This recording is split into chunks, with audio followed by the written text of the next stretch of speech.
हा रचित माझे प्रतिस्पर्धी शाहीर तसेच आमचे परम मित्र तुरेवले शाहीर बाबूने भाऊ यांनी या ठिकाणी रंगमंचावर आपला 5 प्रश्न घेऊन यायचे।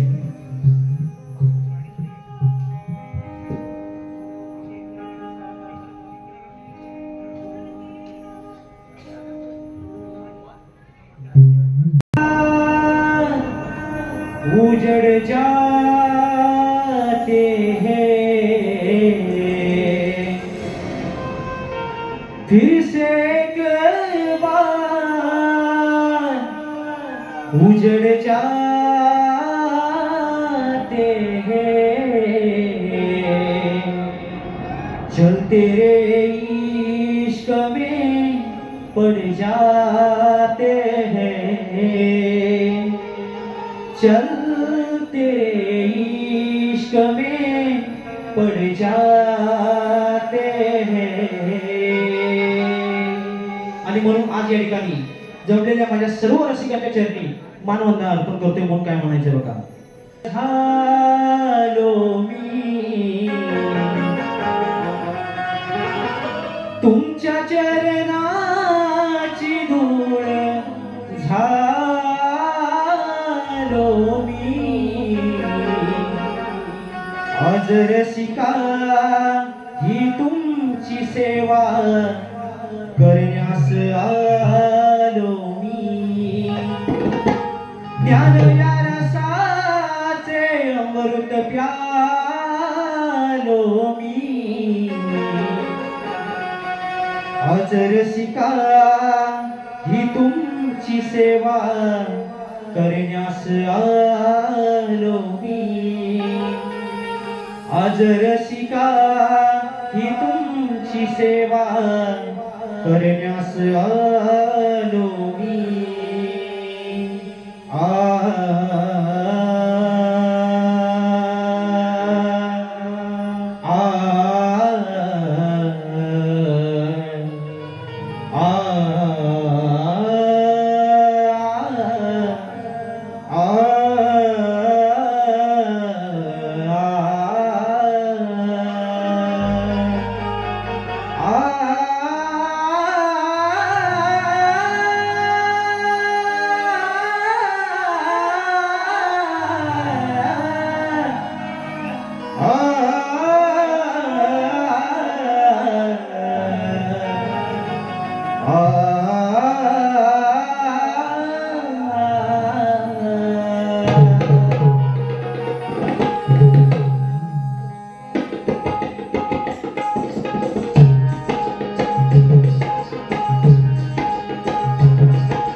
विजयसारखी तलवार चंपूर केला स्वर्गात गेल्यावर सर्व देवांनी ज्याला झुकून मुद्रा केला असा एकच माझा शिव होऊन गेला माझा शिव होऊन गेला हे उभ्या महाराष्ट्राच्या आराधनेवर छत्रपती शिवराय राज्यमाता राष्ट्रमाता आई जिजाऊ संत शिरोमणी संत तुकाराम महाराज शिक्षण मंत्री सावित्रीबाई फुले डॉक्टर बाबासाहेब आंबेडकर यांच्या पवित्र स्मृतीस त्रिवार अभिवादन करून भगवान परशुरामाच्या पदस्पर्शाने पावन झालेली आपली कोकण भूमी भगवान परशुरामाच्या पदस्पर्शाने पावन झालेली आपली कोकण भूमी आणि या कोकण भूमीमध्ये वाशिष्ठी नदीच्या किनारी असलेला आपला सुंदर असा चिपळूण तालुका आणि या चिपळूण तालुक्यामध्ये आज या ठिकाणी कार्यक्रमाचे आयोजन कर्कवृत्त समाज उन्नती मंडळ चिपळूण या मंडळाचे या ठिकाणी आभार व्यक्त करतो।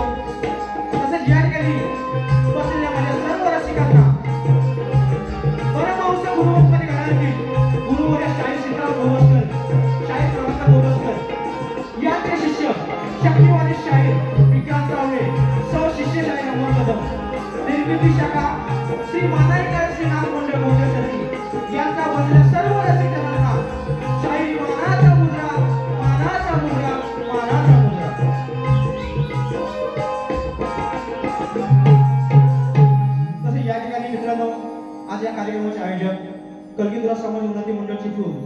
सर्व पदाधिकारी, सल्लागार, सभासद या सर्वांचे आभार व्यक्त करतो. त्याचप्रमाणे आज या ठिकाणी आम्हाला लाभले संगीतकार महाराष्ट्राचे ख्यातनाम ढोलकीपटू साहिलदादा केळकर, त्याचप्रमाणे प्याड वेदांतदादा जाधव, बेंजो राज मोहिते, त्याचप्रमाणे ऑर्गन प्रशांत दादा राडे. त्याचप्रमाणे आज माझा जो बुलंद आवाज आपल्यापर्यंत पोहोचवण्याचे जे काम करत आहेत ते म्हणजे साऊंड, रेणुका साऊंड यांच्या देखील यांचे आभार व्यक्त करतो. आज या कार्यक्रमाला उपस्थित शाहीर मंडळी सर्वांचं नाव हे घेत नाही कारण वेळ फार झालेला आहे. त्यामुळे या कार्यक्रमाला उपस्थित गुरुजन मंडळी, शिष्य मंडळी, वस्ताद मंडळी या सर्वांच्या या ठिकाणी शायरी त्यांना मनाचा मुद्रा करतो. त्याचप्रमाणे या आमच्या श्री मानाई काळशी नाथ मंडळाचे सहकारी या सर्वांचे आभार व्यक्त करतो.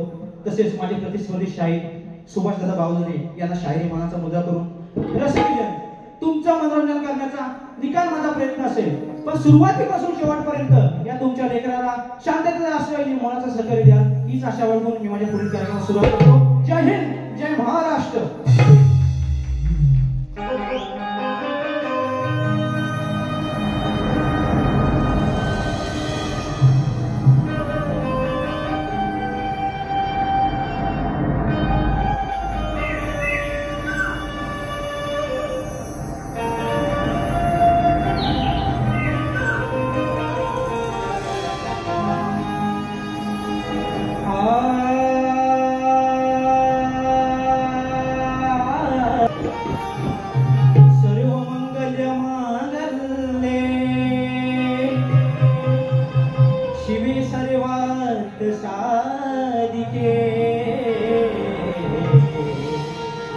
शरण्ययो त्र्यंबिके गौरी नारायणी नमोस्तुते.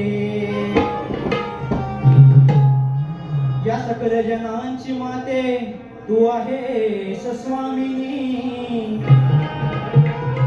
या सकल जनांची माते तू आहेस स्वामिनी. मकर जोडून स्मरितो हरे सेवा घ्यावी ही मानुनी. की मन मंदिरी पूजितो मी तुला, की मन मंदिरी पूजितो मी तुला आज याच रंगणी. काव्य सुमनाच्या माळा अर्पितो माते तुझ्याच चरणी. आणि म्हणून आज या ठिकाणी त्या शारदे मातेच्या चरणी माझा स्तवन अर्पण करतोय. म्हणून काय म्हणायचंय बघा.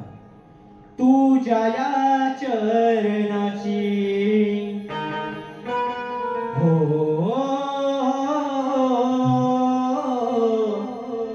तुझ्या या चरणाची मला राहू दे ही जाण.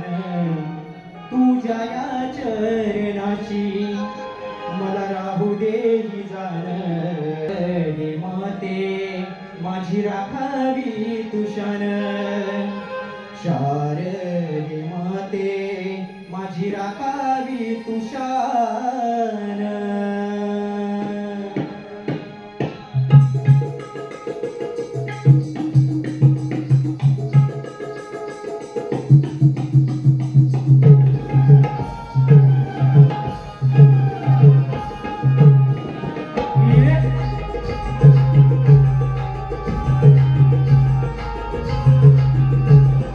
Yeah.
गजानन महाराज बजरंग बली शक्ती वाले गंड गुरु गणपती घराण्याचा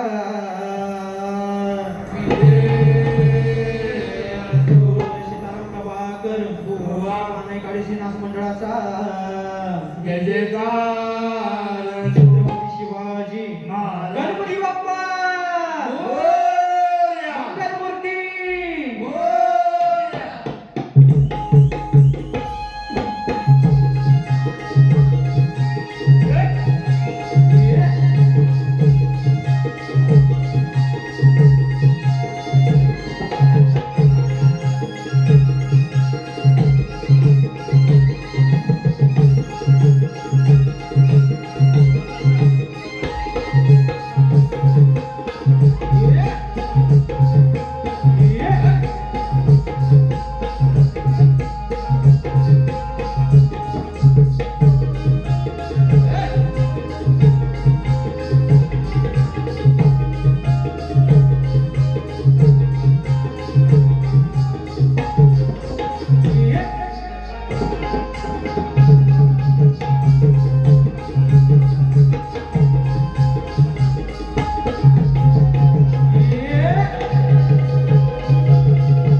गणाचा विषय आपल्यासमोर सादर करतोय. काय म्हणायचंय बघा.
गणपती यायला फक्त आणि फक्त 7 दिवस उरलेले, बरोबर की नाही?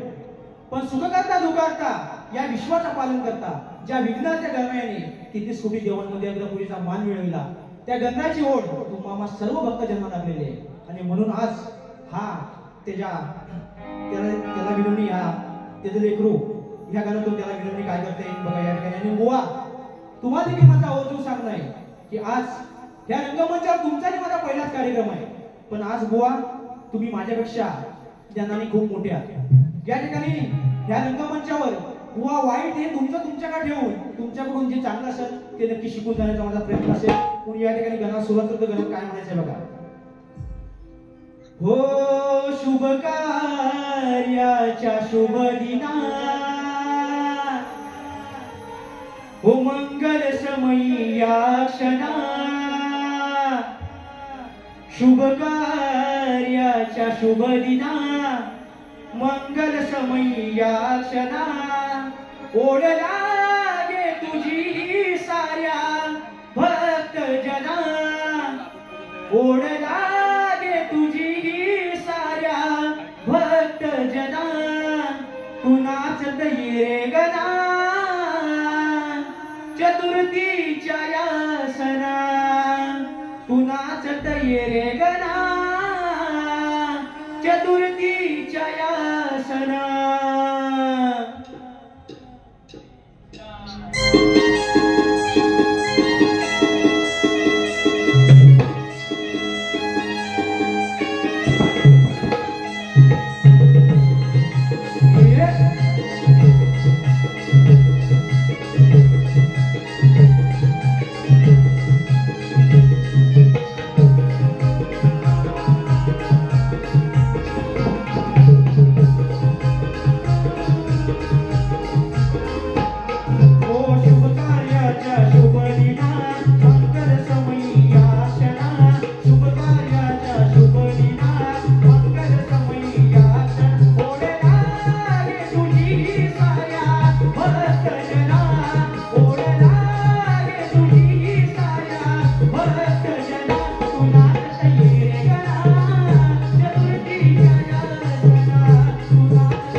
बुवांना माझा एक आवर्जून सांगणं की बुवा, आज तुमचा आणि माझा या रंगमंचावर पहिलाच कार्यक्रम आहे. त्यामुळे बुवा तुमचा अनुभव मला नाही आणि माझा अनुभव बुवा तुम्हाला नाही. पण बुवा लाईव्ह हा कार्यक्रम तुम्ही माझा पाहिलेला आहे, त्यामुळं माझ्याबद्दल नवीन असं तुम्हाला सांगायला असं काय मला वाटत नाही. या ठिकाणी बुवा 8 मंडळापैकी आपलं हे चिपळूण मंडळ आहे, ते सर्वश्रेष्ठ हे मंडळ मानलं जातं. त्या मंडळाची जी वाटचाल आहे त्यांच्या पावलावर पाऊल ठेवून तुम्हाला आम्हा सर्व कार्यक्रम करायचा आहे. म्हणून आज बुवा तुमचा आणि माझा पहिला कार्यक्रम असल्यामुळं आज बुवा तुम्हाला कशी सुरुवात एकदम गोडीने करतोय, आज प्रेमाचा विषय तुमच्यासमोर ठेवतोय. काय म्हणायचं बघा.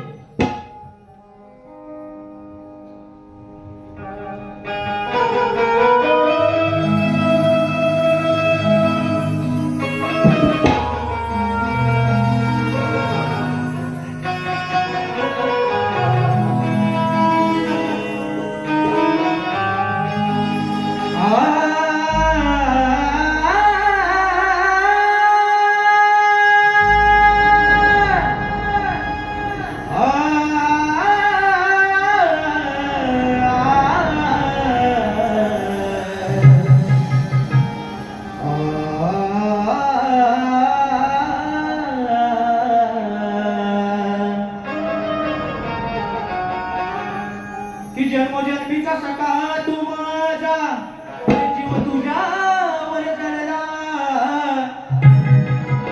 प्रीत जडली अशी राधा सांगते ही तुला. अरे श्रीहरी मुकुंदा रे, कुठे शोधू मी तुला,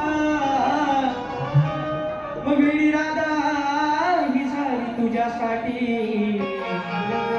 अरे मग भेट यमुने तीराला. म्हणून माझ्या हे सावल्या, हे माझ्या काना, ही राधा तुला काय सांगते की जरी आपलं प्रेम, जरी या कलियुगात जरी आपण नसलो तरी तुझं आणि माझं प्रेम हे या युगी अजरामर आहे. आणि आज ही राधा तुझ्यासाठी वेळी झाली आहे. त्या यमुनेच्या तीराजवळ आज तुझ्या मुरलीच्या स्वराने ती वेळी होऊन तुझी वाट पाहत आहे.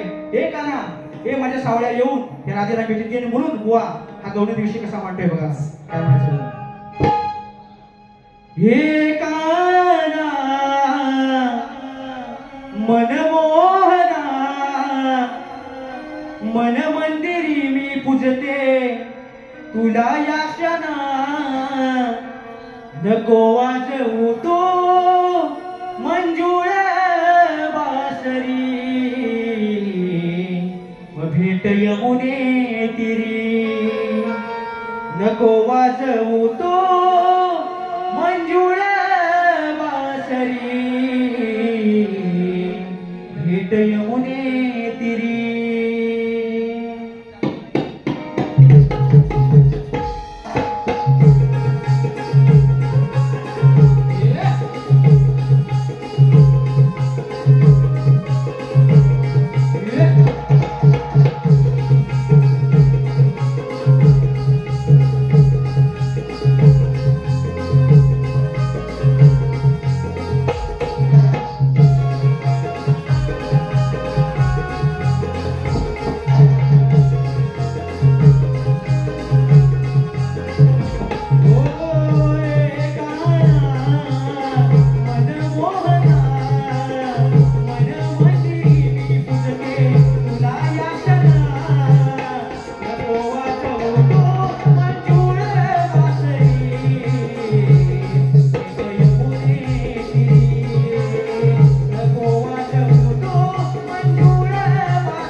सभापती मंडळाच्या नियमानुसार आम्ही दोन्ही शारी एकमेकांना प्रश्न हा विचारत असतो.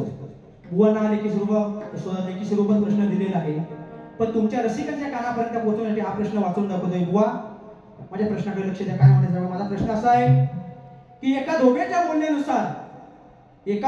बोलण्यानुसार व सीतेच्या डोहळ्यामुळे तिला अरण्यात तपस्वी ऋषींच्या आश्रमाजवळ सोडून फक्त रथ परत घेऊ नये असे रामाने लक्ष्मणास सांगितले. तेव्हा रथ एका झाडाखाली थांबतो व रामाने सांगितलेली कठोर आज्ञा लक्ष्मणाने सीतेस कथन केली. ती आज्ञा करताच सीता मूर्छित होऊन जमिनीवर पडली. तेव्हा लक्ष्मणाने तिचे डोके आपले मांडीवर घेऊन लक्ष्मण लहान मुलाप्रमाणे रुंदन करून रडू लागला. तेव्हा प्रभू रामचंद्र आपल्या योगबलाने कोणाचे रूप घेऊन त्या ठिकाणी गेले व राम लक्ष्मण यांच्यात कोणते बोलणे म्हणजे संवाद कोणता झाला आणि त्यावेळी लक्ष्मण हे रामास काय म्हणाले? बुवा, पुन्हा एकदा मी प्रश्न हा वाचून दाखवतोय की एका धोब्याच्या बोलण्यानुसार व सीतेच्या डोळ्यामुळे तिला अरण्यात तपस्वी ऋषीच्या आश्रमाजवळ सोडून फक्त रथ परत घेऊ नये असे रामाने लक्ष्मणास सांगितले. तेव्हा रथ एका झाडाखाली थांबतो व रामाने सांगितलेली सर्व कठोर आज्ञा लक्ष्मणाने सीतेस कथन केली.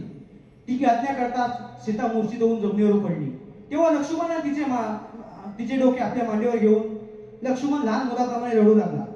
तेव्हा प्रभू रामचंद्र आपल्या योगबलाने कोणाचे रूप घेऊन त्या ठिकाणी गेले व राम लक्ष्मण यांच्यात कोणते बोलणे म्हणजे संवाद हा कोणता आला आणि त्यावेळी लक्ष्मण रामास काय म्हणाले? बुवा, तुम्हाला आम्ही खाली टीप दिलेली आहे की बुवा, धोबी व पोपट ही कथा नसावी, विषयाचे उत्तर अर्धवट नसावे. आणि बुवा, दुसरी पण तुम्हाला टीप दिलेली आहे की आमच्या ग्रंथाप्रमाणे उत्तर असेल तरच बुवा मान्य केले जाईल. बुवा, जर उत्तर असेल तरच विषयाला हात घाला, नाहीतर बुवा माझी काय जबरदस्ती नसेल. तुमचा आणि माझा कधी भविष्यात कार्यक्रम होईल बुवा, आणि होईलही नक्कीच. त्यावेळी तुम्ही नक्की देणार प्रयत्न करा. पण बुवा, इथं येऊन जर रसिकांची दिशाभूल करा तर बुवा गाठ माझ्याशी एवढं लक्षात ठेवा. दुसरी बाजू आहे माझ्याकडे. तुम्ही ज्या रीतीने बुवा वारी कराल तुमच्या पावलावर पावल ठेवून मी वारी करणार आहे बुवा. या ठिकाणी प्रश्नपद या ठिकाणी गाते. काय म्हणायचं बघा.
तुम्ही गुणवंत हरिदास म्हणतय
जमले सारे